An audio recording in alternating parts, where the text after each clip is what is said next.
이 시간에는 따스한 사랑이라는 제목으로 함께 은혜를 나누고자 합니다. 우리 먼저 옆 사람 보시면서 이렇게 인사해 보겠습니다. 하나님은 당신을 사랑하십니다. 네, 한 번만 더 인사해 보겠습니다. 주님의 이름으로 축복합니다. 네, 방금 서로 인사하신 것처럼 우리 안에 서로를 향한 사랑이 축복이 날마다 더욱더 넘쳐나는 우리 장수교회 모든 성도님들과 우리 청년들이 되시기를 간절히 소망합니다. 혹시 여러분들 영화를 좋아하십니까? 혹시 영화를 자주 보십니까? 네. 영화를 좋아하는데 자주 보지는 않습니다. 네. 저는 영화를 보는 것을 무척이나 좋아합니다. 네. 저도 좋아하고 좋아했습니다. 네. 그래서 예전에는 영화를 보러 극장에 자주 갔습니다. 서울 서대문에 가면 정동 스타식스라는 영화관이 있습니다. 지금은 잘 모르겠는데 제가 예전에 대학교 다닐 때, 네, 20년 전에 매주 금요일이 되면 심야 영화로 세 편의 영화를 10,000원에 볼 수 있었습니다. 그래서 금요일 날 수업이 끝나면 친구들과 혹시 여러분들 아시는지 모르겠는데 노래방 새우깡이라고 아주 커다란 과자가 있습니다. 그래서 그 과자와 음료수를 사서 친구들과 함께 이제 그 극장에 가서 영화를 보고 밤새 영화를 보고 새벽에 지하철을 타고 다시 기숙사로 돌아갔던 그런 기억들이 있습니다. 그런데 저희 아내가 성렬이를 임신한 2013년부터 지금까지 9년 동안 제가 극장에서 영화를 본 것이 겨우 5편에 불과합니다. 이 5편의 영화는 설국열차와 월드워 Z 그리고 레미제라블과 군도 마지막으로 판도라라는 영화입니다. 여러분들께서 굳이 궁금하지도 않을 제가 보았던 영화의 제목을 말씀드리는 이유가 있습니다. 바로 이 영화 중에 한 영화가 오늘 함께 은혜를 나누고자 하는 본문의 주제와 비슷한 내용을 가지고 있기 때문입니다. 그 영화는 우리가 잘 알고 있는 빅토르 위고의 소설 장발장을 주제로 한 레미제라블이라는 영화입니다. 혹시 여러분들 중에서 이 레미제라블이라는 영화를 보신 분들이 계십니까? 네. 그렇다면 이 레미제라블이라는 말의 뜻이 무엇일까요? 네, 영화는 봤는데 뜻은 기억하지 못하시는 분들이 많으신 것 같습니다. 레미제라블이라는 말은 불쌍한 사람들 또는 가난한 사람들이라는 뜻을 가지고 있습니다. 우리가 잘 알고 있듯이 이 영화의 주인공인 장발장은 굶주린 조카를 위해서 겨우 한 조각의 빵을 훔칩니다. 그런데 이 한 조각의 빵을 훔침으로 5년이라는 시간 동안 혹독한 감옥 생활을 하게 됩니다. 이 감옥 생활이 얼마나 힘들었는지 장발장은 탈옥을 시도하고 또 시도하게 됩니다. 그러다 보니까 이 형량이 가중되어서 어느새 19년이라는 아주 긴 세월을 감옥에서 보내게 됩니다. 그리고 19년의 긴 세월 동안 감옥에서 인간 이하의 취급을 당하던 장발장은 이제 시간이 지나서 가석방의 신분으로 풀려나게 됩니다. 그러나 그의 신분증에 적혀 있는 위험인물이라는 이 낙인은 그로 하여금 어느 곳에서든지 어느 누구에게서든지 환영받지 못하는 사람이 되게 만들었습니다. 그 어떠한 사람도 배고프고 지친 이 장발장에게 따뜻한 물 한 잔, 식어버린 빵 한 조각 나눠주지 않았습니다. 장발장에게 필요했던 것은 오해와 편견이 아닌 따뜻한 말 한마디였고 차가운 시선이 아닌 시원한 물 한 잔이었습니다. 그러나 위험인물이라는 표시를 이 가슴에 달고 있었던 장발장에게 그러한 것들을 나눠주는 사람들은 아무도 없었습니다. 그를 보고 따뜻하게 위로해주는 사람도 없었고 그를 볼 때마다 멸시하고 무시하고 그를 멀리하는 사람들만 있었습니다. 이렇게 너무나 외롭고 고통스러운 상황들은 장발장으로 하여금 그의 마음속에 분노와 좌절과 절망을 심어주었습니다. 그것들이 점점 더 커져서 이 장발장은 세상에 대한 증오를 품게 되었습니다. 그런데 이런 장발장에게 처음으로 다가온 한 사람이 있었습니다. 그 사람은 미리엘이라는 신부였습니다. 미리엘 신부는 갈 곳이 없는 장발장을 초대해서 그에게 따뜻한 식사를 대접합니다. 아주 편안한 잠자리를 제공합니다. 그리고 그와 함께 웃으면서 그에게 환대의 이야기를 나눕니다. 장발장은 태어나서 처음으로 경험하는 그 따뜻한 환대에 그의 마음이 살짝 녹는 것을 느낍니다. 하지만 지금까지 그를 괴롭혔던 그 차가운 시선이 그 분노와 적개심이 너무나 컸기 때문에 장발장의 마음이 완전히 녹게는 무리가 있었습니다. 그의 마음을 둘러싸고 있었던 미움과 분노와 적대라는 이 어두운 마음은 이 장발장으로 하여금 그를 환영했던 미리의 신부가 아끼던 은 접시를 훔쳐서 도망가게 합니다.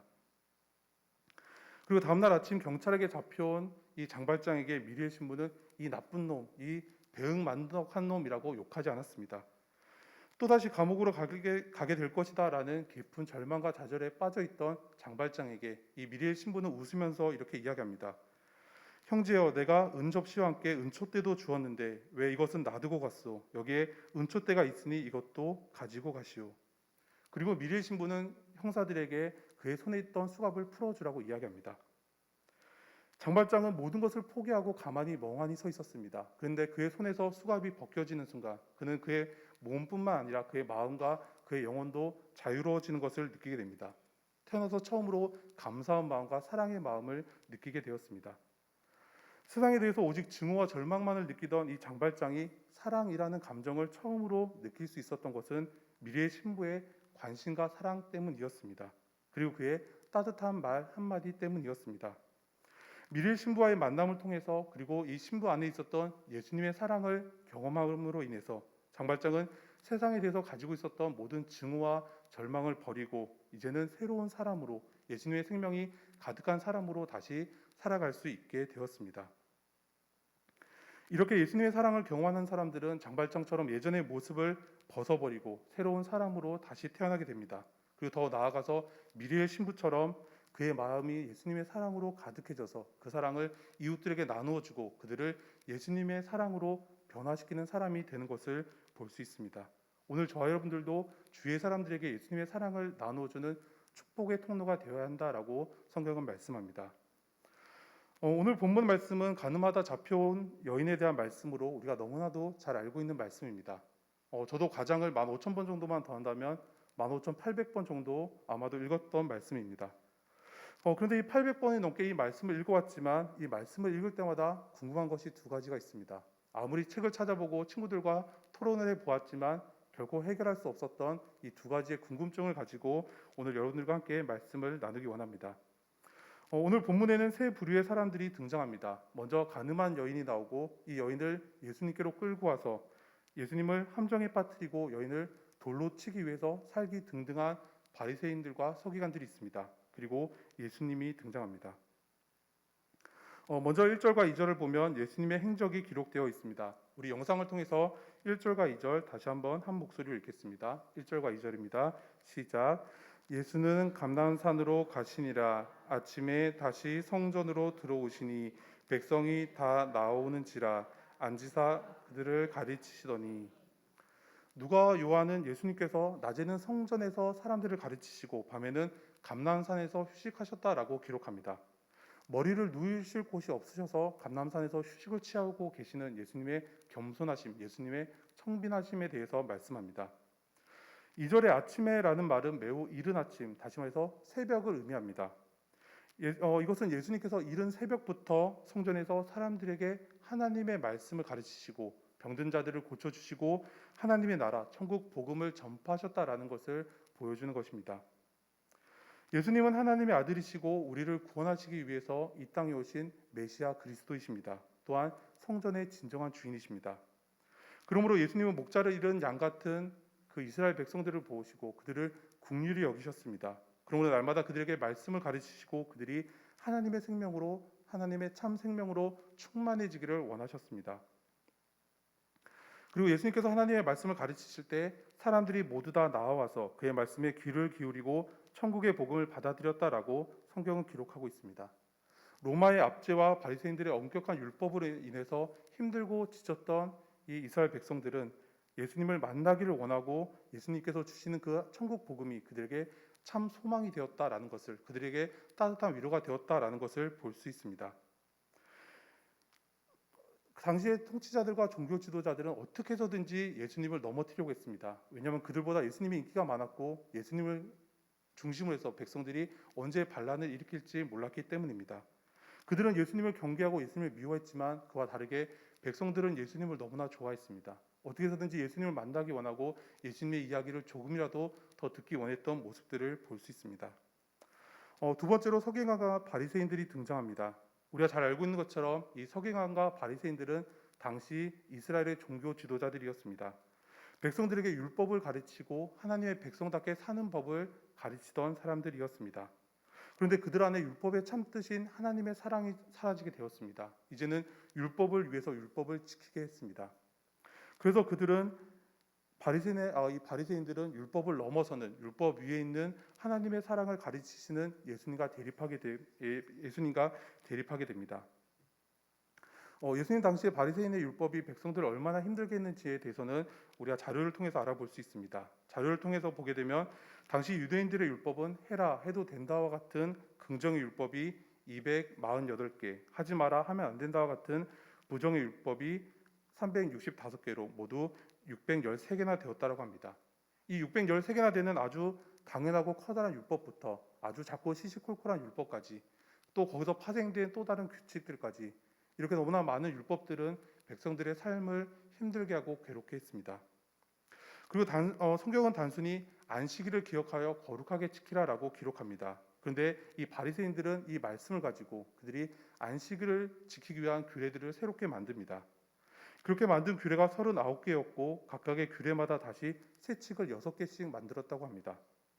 다시 말해서 당시 유대인들이 지켜야 할 안식일의 규례가 모두 234개였습니다. 하나님께서 모든 피조물들에게 안식과 쉼을 주시기 위해서 안식일을 지정하셨는데 이 바리새인들이 234개나 되는 너무나 커다란 너무나 많은 규례와 규칙들을 만들므로 이스라엘 백성들이 이 안식일에 오히려 더욱더 힘들고 피곤했다라는 것을 볼 수 있습니다. 제가 대학에 다닐 때 이스라엘의 히브리 대학에서 공부하고 오셨던 교수님이 계셨습니다. 하루는 이 교수님께서 자신이 유학하던 시기에 있었던 작은 사건에 대해서 이야기해 주셨습니다. 이스라엘의 안식일인 토요일에 교수님께서 집에서 잠시 쉬고 계셨습니다. 그런데 집 밖에 문이 아주 시끄러운 소리가 들리는 것이었습니다. 누가 왔나라고 생각했는데 노크 소리도 들리지 않았고 벨 소리도 들리지 않았습니다. 그래서 우리 집이 아니구나라고 생각하고 있었는데 계속해서 문 밖에서 사람의 소리가 들리는 것입니다. 그래서 교수님이 궁금한 나머지 문을 열고 밖을 쳐다보니 바로 아래층에 살고 있었던 이스라엘 친구가 서 있었다라고 합니다. 그리고 그 친구는 아주 급한 일이 있으니까 빨리 옷을 입고 우리 집에 잠깐만 내려와 달라고 이야기했습니다. 급하게 옷을 입고 친구의 집으로 내려간 교수님께 이 이스라엘 친구가 뭐라고 이야기했을까요? 너무나도 급하고 너무나도 중요한 용건을 이야기합니다. 그것이 무엇이었겠습니까? 그 친구는 교수님께 안식일이어서 내가 냉장고 문을 미리 살짝 열어놨는데 실수로 그것이 닫히고 말았네. 유대인의 율법에 안식일에 냉장고 문을 열 수 없으니 자네가 이 문을 좀 대신 좀 열어주게라고 이야기했다라고 합니다. 이처럼 이스라엘의 율법, 바리새인들의 율법은 당시 이스라엘 백성들이 지키기에 너무나 힘들고 어려운 것이었습니다. 이것이 얼마나 백성들의 삶을 힘들게 했는지를 알 수 있습니다. 그리고 바리새인들과 서기관들은 백성들을 힘들게 하는 것으로 그치지 않았습니다. 그들은 예수님을 대적하고 예수님의 신성을 인정하지 않았습니다. 어떻게 해서든지 예수님을 넘어뜨리기 위해 애쓰고 노력했던 그들의 모습을 보게 됩니다. 그래서 요한복음 7장 32절을 보면 아랫사람들을 시켜서 예수님을 잡아오도록 명령하는 이 바리새인들의 모습을 볼 수 있습니다. 이러한 바리새인들의 모습과 태도는 오늘 본문에서도 동일하게 나타나고 있습니다.